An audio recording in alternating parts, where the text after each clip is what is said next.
A joyous occasion celebrating a baby shower, looking forward to a new baby coming into the world, was a great event for family and friends to gather for. At the end of the event, no one could ever fathom that a loved one would be lost, and this happy event turned into a tragic situation for a man and his family.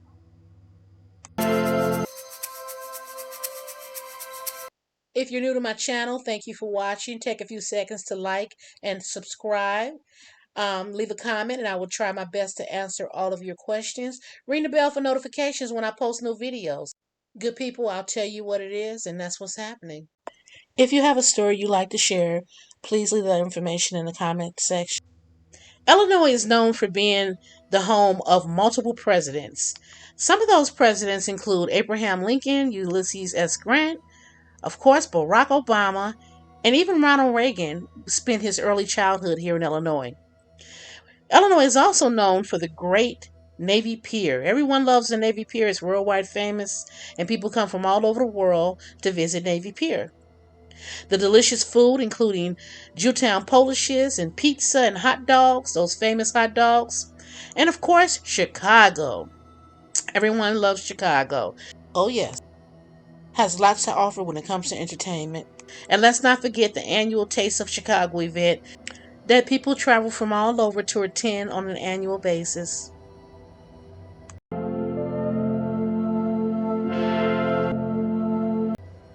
On October 22nd, 2022, Keisha Golden, 33, and Calvin Sidney, age 29, had a wonderful day together. They had a baby shower. They were expecting a baby. Keisha was 8 months pregnant, heavily pregnant. And they had a baby shower in Chicago with family and friends. They enjoyed the joyous events, looking forward to a new bundle of joy coming into the world and celebrating that with family. Later on that day, they came home the wee hours of the morning to relax, and they brought some family members with them. Now, when you go to a baby shower, you bring home all your gifts and your trinkets and all the things that people gave you to love on you. They also brought leftover food. Somewhere around 3 o'clock in the morning, Keisha and Calvin decided to go in the kitchen and warm up some leftovers from the baby shower. They both made plates, and Keisha wanted to use a microwave, and apparently Calvin got to the microwave first. So she got angry with him. She was pregnant, she was irritated, she was hungry, and she felt like he should let her warm the microwave food up first. When he said no, she smacked the plate out of his hand, knocking it to the floor. In retaliation, he pushed her. She's pregnant 8 months, and she fell against the counter. So the uncle of Calvin got up and he separated the two, like, hey, you guys need to knock this off. This is about some food. This is stupid about a microwave. And she's pregnant and you guys are in here acting up like this. This is ridiculous. So Calvin went into the bedroom to get away from the situation. He stormed off into the bedroom. Keisha grabbed a knife and followed him into the room. And in one quick swing, she poked him in the leg, dropped the knife, and walked out the door, and didn't think anything else of it. She stayed gone for a few hours, and when she came back, she realized that Calvin had been rushed to Mount Sinai Hospital because she had punched his femoral artery in a rage and didn't realize that she had done such a thing. Calvin was at Mount Sinai Hospital being treated for his injuries, and Keisha had no idea what had went on. She just stabbed him and left. And apparently this was something that they did quite often. They would push each other and hit each other. And reports say that she stabbed him in the neck one time. It wasn't a fatal injury. So she was known to pick up a weapon and poke or slice or cut, not to kill, but just to kind of make a point. And in this particular time, when she poked him or stabbed him in his leg, it hit an artery. So unbeknownst to her, as she comes back home a couple of hours later, she finds out that he's in the hospital. So the police are there waiting on her. They arrest her. She has no idea that Calvin has died from his injuries. He bled out.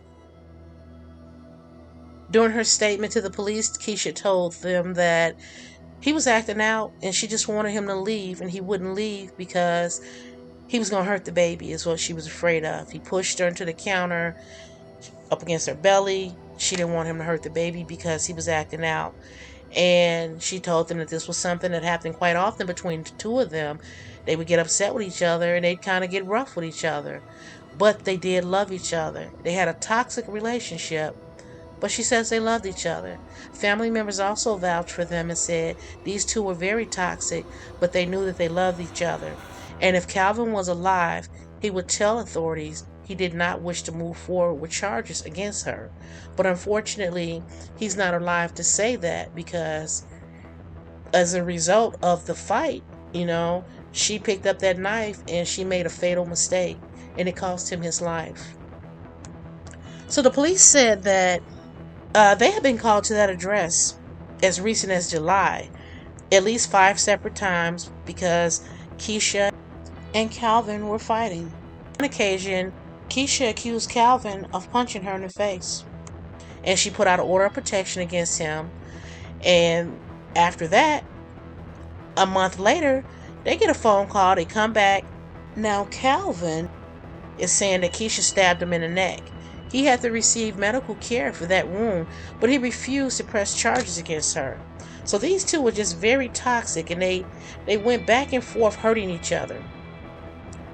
Keisha's mom told authorities that when she spoke to her daughter was broken over this.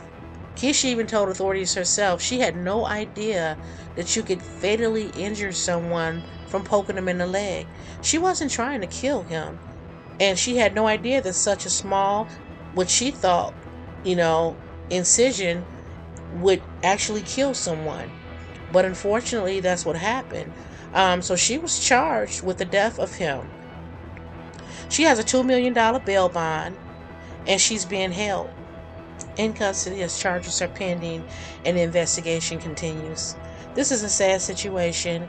There's a baby that won't have either parents, because if she's convicted of this, she'll be in prison. And Calvin unfortunately came to his demise because of this domestic battery situation. Domestic abuse goes either way. It can be a man abusing a woman or a woman abusing a man. Either way, if you're in a situation where you're being hurt or you're forced to harm someone, even in self-defense, you need to seek help from the police. If you need to get away from the situation, you need to go to a shelter where you can find refuge from abuse, but do not stay in a situation where you're forced to defend yourself, because even in a situation like that, it can result in you being charged with a crime.